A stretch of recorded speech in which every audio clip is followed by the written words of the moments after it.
Hello everyone, this is Kalyani along with Bhargav and Shamshil here to give you a presentation on credit risk modeling. First of all, I would like to thank our professor Dr. Brian Hammer for guiding us through this project. Um,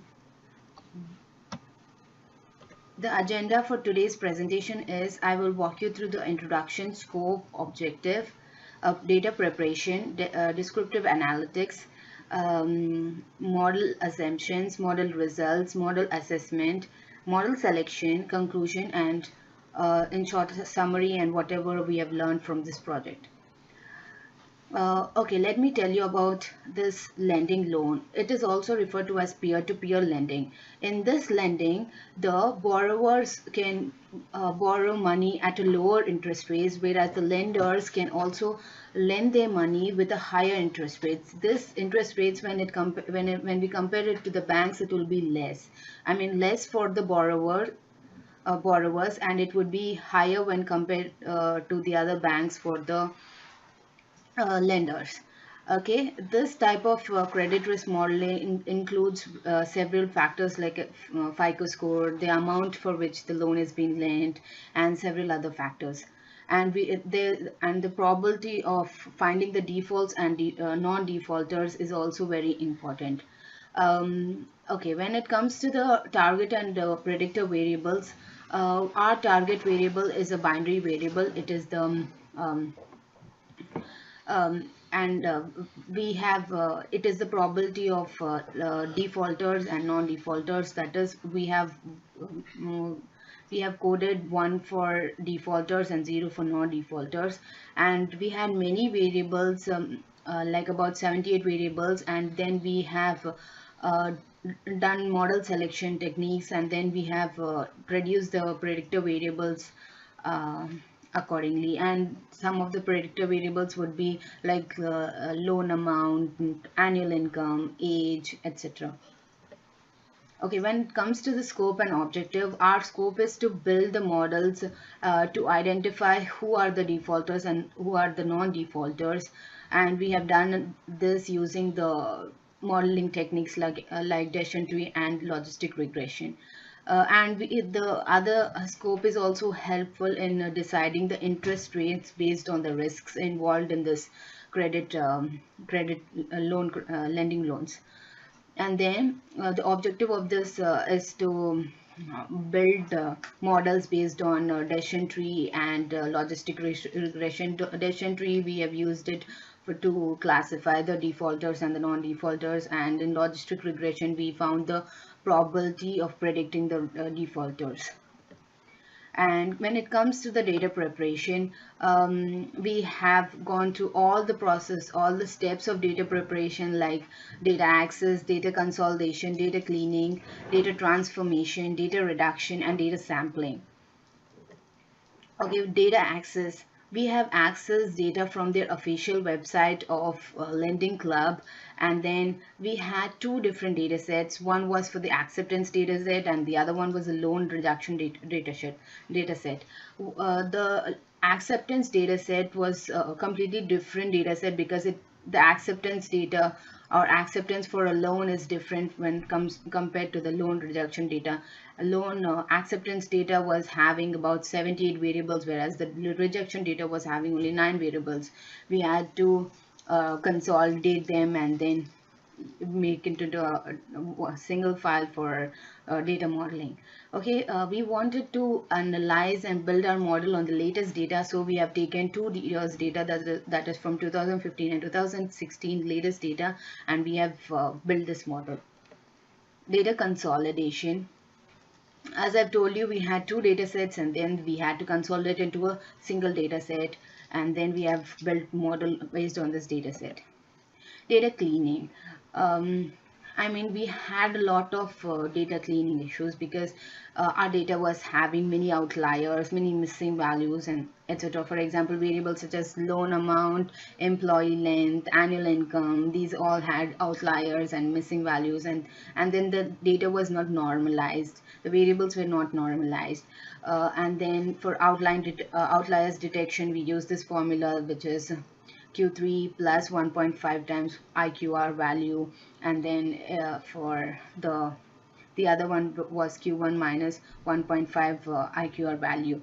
The I mean, so once we have detected the outliers, we have winterized them. I mean, I would like to briefly show you, like, for example, the employee length before the outliers. If you see, this had many outliers, and after we have cleaned the data, the outliers have been removed. We have done this for all the variables. Okay, data transformation. We had a problem with the missing values, especially. We wanted to handle this missing values, so we have done this data transformation. We have done data transformation. For example, employee length had many missing values, so we have categorized them, and we have put the missing values in a separate category, and then we have worked on the missing values separately. And then we wanted to, for instance, the FICO score was a continuous variable. It was, and we wanted to make them into a category, and then we made them into 7 different categories. Similarly, the interest rate also, I mean, interest rate was sometimes weird. I mean, we handled the interest rate, if it was like more than 100%, that was an error data, so we handled them appropriately by using this transformation. Okay, the data reduction will be continued by Bhargav. Hello everyone. My name is Bhargav. I'll take you through the rest of the process from data reduction.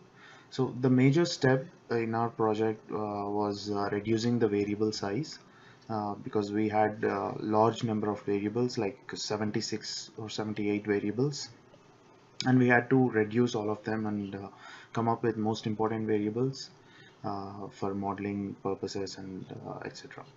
So we started with principal component analysis. We used R for that, and the graph here shows the top 10 components based on the variance. So the y-axis is the variance and the x-axis is the components, and the right graph is shows the variables, the cluster of the variables. So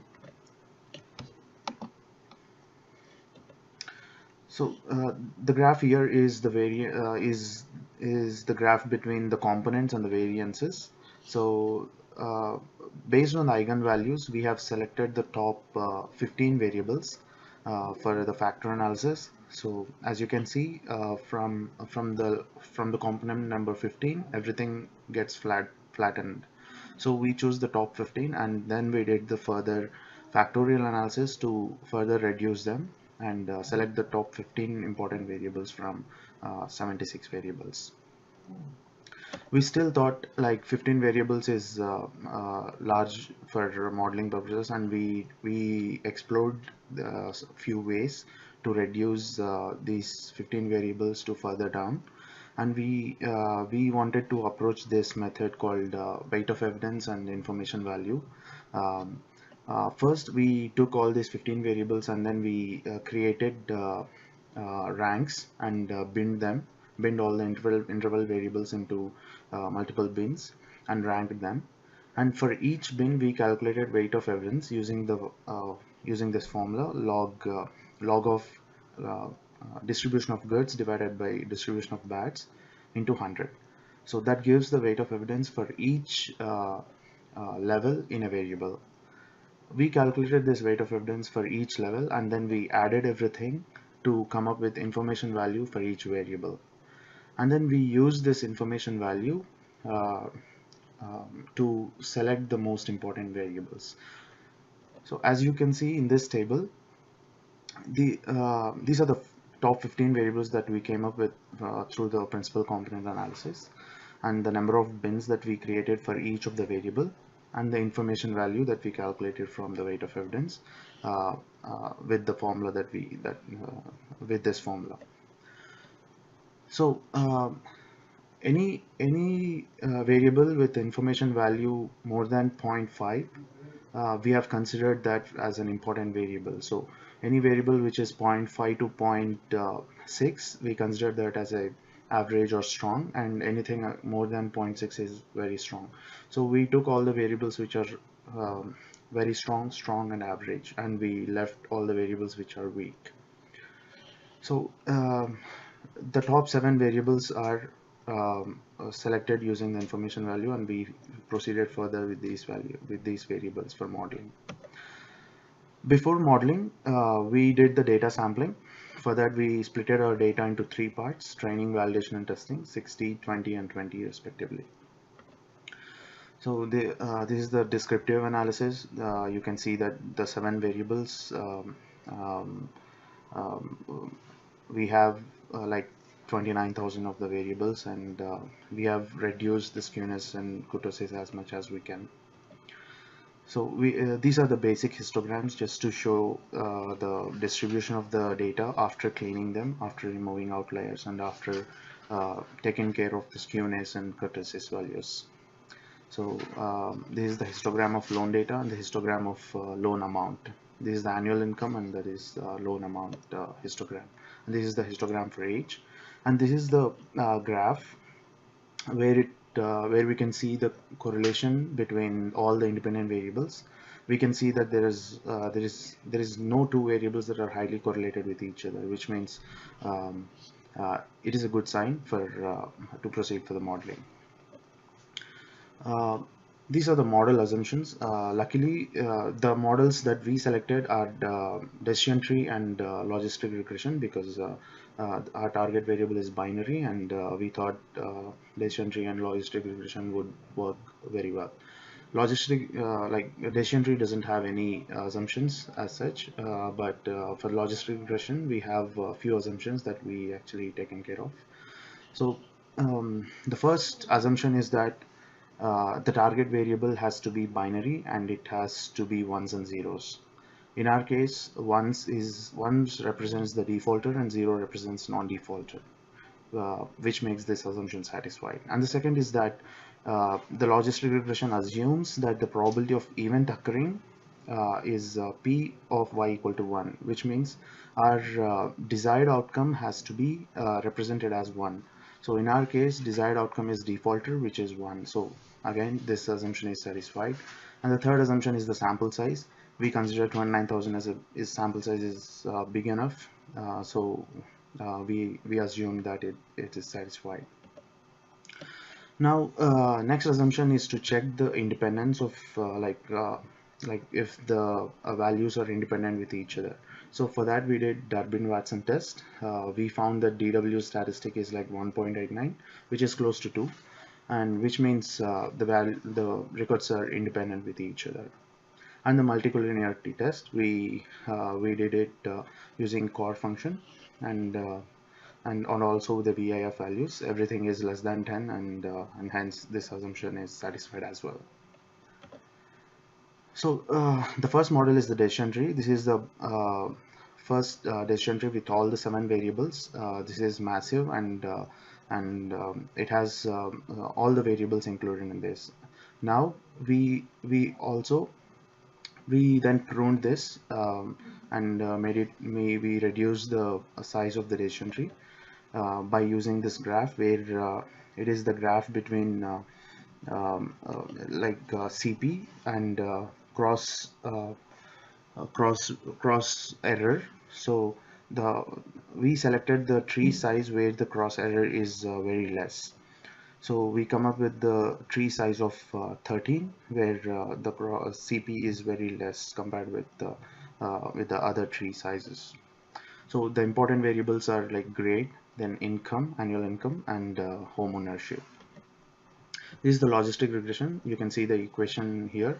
We have included all the 7 variables, and we can see all the variables are significant. We also created the dummy variables like for the grade and for IRCAT. And based on the deviance table, we can see that the important variables are grade, followed by annual income and interest rate. Now the model assessment will be continued by my friend Samshil. Hi, I'm Samshil.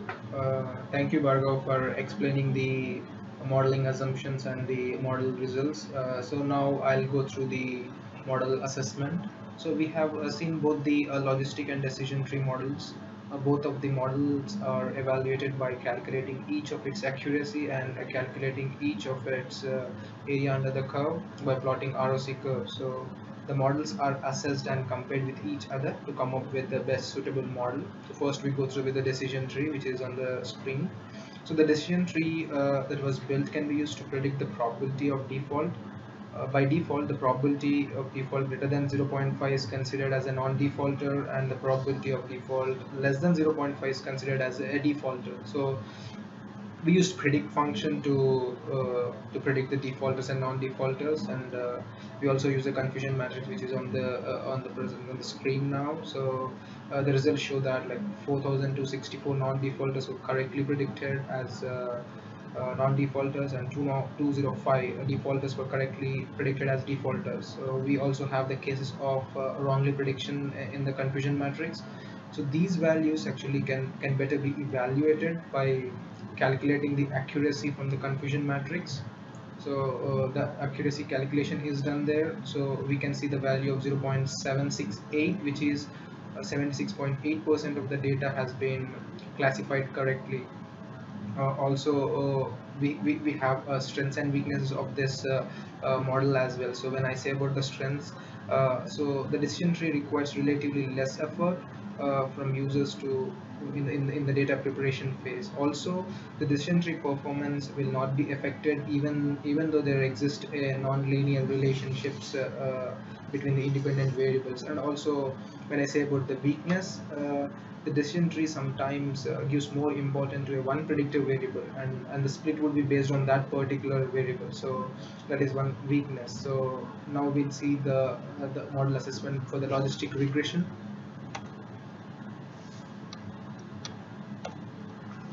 So it is almost similar to the decision tree. So we can predict the defaulters and non-defaulters using the logistic regression. We use the predict function again to predict the for predicting the testing data. So we also have a confusion matrix here. So the results show that 4054 non-defaulters were correctly predicted as non-defaulters, and 260 defaulters were correctly predicted as defaulters. So and the wrongly prediction data is also shown here. So this can be actually again be better evaluated by calculating the accuracy. So the confusion matrix and the accuracy formulas are shown, and the calculation shows like 0.7413, which means 74.1% of the data has been classified correctly. In a similar way, we even have a strengths and weakness for the logistic regression model as well. So when I say about the strengths, a linear relationship is not assumed between dependent and independent variables in logistic regression. So this is one strength, and it also doesn't need the homogeneity of variance assumption, and it also handles nonlinear effects. So these are the strengths of the logistic regression. When I say about the weaknesses, the logistic regression has limited outcome variables, so it can only predict the categorical outcome. So now we see we have seen the model assessment. Now we'll go through the model selection process. So in the model selection process, we have compared both the decision tree and the logistic regression. The accuracy of the decision tree is 76%, which is greater than the accuracy of logistic, which is almost 76%. But hence the decision tree is good to classify the defaulters and non-defaulters, as it has a better accuracy. So we compared the ROC curves of both decision tree and logistic regressions along with its corresponding area under the curves, which is shown in the slide. So now we'll see with the conclusion. So this is one of the important phase. So we need to say about which model was better than the other model. So our main objective of the project is to predict the probability of the default, and hence we chose logistic regression over the decision tree. Also, accuracy is calculated for a particular cutoff value, and accuracy changes if a different cutoff value is used. So, but the AUC is calculated by plotting the ROC at each and every cutoff value.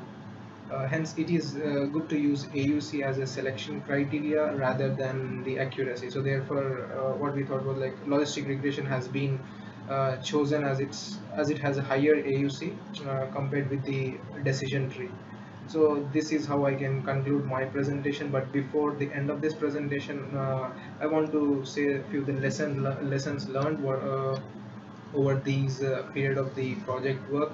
So data cleaning and preparation was the biggest challenge for us. I mean, we had a huge amount of data. There were many missing values. We had to clean that. So we took a lot of effort. I mean, we learned the tools, I mean, techniques, how to clean the data well. And there were many variables as well. We need to reduce that variables. We used weight of evidence, information value. These are the new techniques what we have learned over the project. And when I say about the technical expertise, what we did over the project is like we have learned a lot of R over the project. So we used to have we have learned a lot of other tools, but now we implemented everything on R. So this is one of the important thing what we have learned. And this is how I can conclude my presentation. And thank you.